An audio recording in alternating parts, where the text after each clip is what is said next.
어쩌다 사업가입니다. 처음이 가장 어렵다는 말 많이 들어보셨을 거예요. 물론 사업에서도 예외는 아니겠죠. 하지만 포기하지 않고 계속 밀고 나간다면 결국 어느 정도 자리 잡고 결국엔 성공에 도달할 수 있다는 조언도 따라옵니다. 좀 극단적으로 말하자면 해외에 제품을 팔려면 국제 박람회나 산업 전시회에 3년은 꾸준히 참가해야 현지 바이어들이 저 사람 또 왔네 하며 겨우 눈길을 주기 시작합니다. 그런데 요즘은 오직 온라인이 기회라는 이야기와 성장을 서두르지 않으면 안 된다는 강의가 넘쳐나죠. 온라인에서 수익을 내는 사람은 극소수고 누군가는 시장은 무한하다고 하지만 물가와 통화량을 고려하면 사실 시장은 유한하지 않을까요? 하지만 사고가 유연하고 전략적인 사람은 문제를 해결하기보단 먼저 문제의 정의부터 시작합니다. 그리고 그걸 쪼개서 단기적으로는 즉각 해결 가능한 것과 장기적으로는 차근히 개선해야 할 것을 동시에 분리해 생각해낼 수 있죠. 이런 사람이 꼭 오래가지 않더라도 초반부터 수익을 만들 수 있습니다. 오늘 영상에서는 바로 그런 전략으로 초기부터 수익을 올리는 방법에 대해 이야기해보려 합니다. 잠깐 다른 이야기로 넘어가 보죠. 여러분은 제가 어떤 사업을 하고 있는지 알고 계신가요? 혹은 한 달에 어느 정도 벌고 어디에 부동산이 얼마나 있는지 아시나요? 실제로 저를 오프라인에서 만나본 극소수를 제외하면 아마 대부분 모르실 겁니다. 사람들은 보통 이런 채널을 키우려면 얼굴을 공개하거나 개인적인 성공담을 풀어야 한다고 합니다. 그런데 저는 얼굴도 나오지 않고 자신의 이야기도 거의 하지 않으며 심지어 상품을 직접 홍보하지도 않는데도 무료 툴 하나로 하루에 50명의 유입을 만들었습니다. 이걸 두고 대부분은 약점이라고 말합니다. 하지만 감각이 있는 사람이라면 이걸 오히려 강점으로 바꿔낼 수 있는 사업 모델이 떠오르지 않을까요? 스스로 사업을 안다고 말하는 유튜버들조차 대부분 수익 구조가 단순합니다. 광고 수익이거나 강의 판매 혹은 제조도 안 해본 물건을 대충 떼어다 링크를 걸고 하나의 채널에 의존하는 경우가 대부분이죠. 저는 얼굴도 스토리도 드러내지 않고 그저 정보 제공만으로 충분한 트래픽을 만들 수 있습니다. 트래픽이 모인다는 건 곧 어쩌다 사업가라는 이름이 온라인에 각인된다는 의미고 이 사람들이 서로 연결되고 아이디어가 오가면서 시장은 무한히 확장될 수 있습니다. 이는 단순히 돈을 벌자는 이야기가 아니라 고정관념에서 벗어난 유연한 전략이 가능하다는 걸 보여주는 예시입니다. 이야기가 길었네요. 이제 본론으로 들어가 볼까요? 도전이 있는 곳에 기회가 있다는 말 들어보신 적 있으실 겁니다. 아무도 주목하지 않던 분야에 들어가 브랜드를 키우거나 성장이 정체된 산업에 들어가 성장을 주도한 기업의 이야기는 책으로 출판되기도 하죠. 여기 애니라는 사람이 있습니다. 처음엔 주방용품을 수입해 팔았습니다. 하지만 브랜딩에 성공하자 공장을 인수하고 제조부터 유통까지 직접 하게 됩니다. 그 결과 유통 마진을 줄이고 비용 구조를 개선하여 경쟁사들이 쉽게 넘볼 수 없는 진입장벽을 만들게 되죠. 그러던 어느 날에는 인테리어 산업의 보고서를 보게 됩니다. 시장 성장세는 다소 둔화됐지만 강력한 선두주자는 없고 공급업체도 저거 진입만 한다면 해볼 만하겠다는 생각이 들죠. 여러분이라면 어떻게 하시겠어요? 대부분은 이럴 때 역시 도전이 곧 기회지 하며 진입을 고려하실 텐데요. 일부는 리스크를 먼저 계산하려 하겠죠. N은 결국 진입을 선택하고 유통 구조를 개선하며 적극적인 마케팅과 브랜딩을 병행합니다. 그 결과 이달에 브랜드에 선정되며 시장 내 영향력을 빠르게 넓혀갑니다. 하지만 이후의 이야기는 조금 다릅니다. 내부 상황을 살펴보니 영업이익이 급격히 줄고 기존 주력 사업도 타격을 받기 시작한 거죠. 그리고 N은 훗날 이 진출을 자신의 커리어 중 최악의 결정이라 말하게 됩니다. 이런 실수는 사업을 처음 하는 사람뿐만 아니라 수십 년 내온 사람에게도 일어납니다. 왜 그럴까요? 사람은 통제 가능한 내부 요인에만 집중하고 외부 요인은 무시하려는 성향이 있기 때문입니다.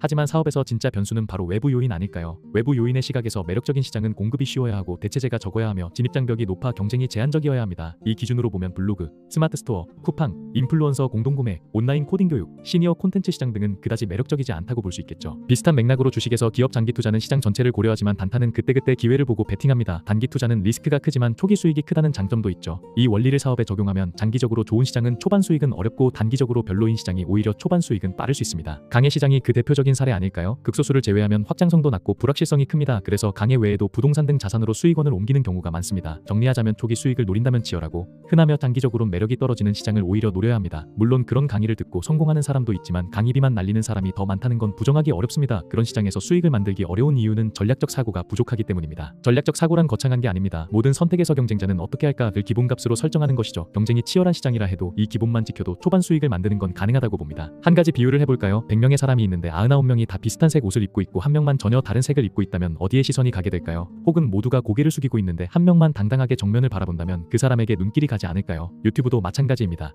시선을 끌면 클릭으로 이어지고 클릭은 트래픽으로 트래픽은 수익으로 이어집니다. 요즘 모두가 자극적인 제목과 썸네일을 쓰지만 그래서 오히려 단순하고 간결한 게 차별화로 작용하지 않을까요? 이 채널 제목이 그렇게 만들어진 이유이기도 합니다. 레드오션은 경쟁이 치열하다는 점에서 오히려 기회일 수 있습니다. 왜냐하면 다들 비슷하게 움직이기 때문입니다. 그 속에서 조금만 다르게 움직여도 오히려 두드러질 수 있는 구조죠. 반면 블루오션은 모두가 차별화를 잘하고 있기에 진입해도 눈에 띄기가 쉽지 않습니다. 레드오션에서 성공하려면 산업의 흐름을 분석하고 소비자의 본질적 욕망을 파악한 뒤 그 경향을 뒤집는 방식으로 접근해야 합니다. 예를 들어 모두가 자극적인 썸네일과 긴 제목을 쓴다면 그 배경에 있는 소비자 심리를 먼저 생각해보세요. 그게 인지부조화라면 우리는 오히려 담백한 구성으로 인지부조화를 일부러 만들어내는 것도 방법이죠. 결국 특정한 기술이나 도구보다 사업의 핵심은 그 사업 모델이 요구하는 핵심 역량이 무엇인지 정확히 이해하는 것입니다. 다들 이미 끝났어. 이건 운빨이야 이런 말을 할 때 여러분은 그 말들을 오히려 기회의 시그널로 읽어낼 수 있지 않을까요? 하고 싶은 말이 더 많지만 영상이 너무 길어졌네요. 다음 영상에서 다시 뵙겠습니다. 이상 어쩌다 사업가였습니다.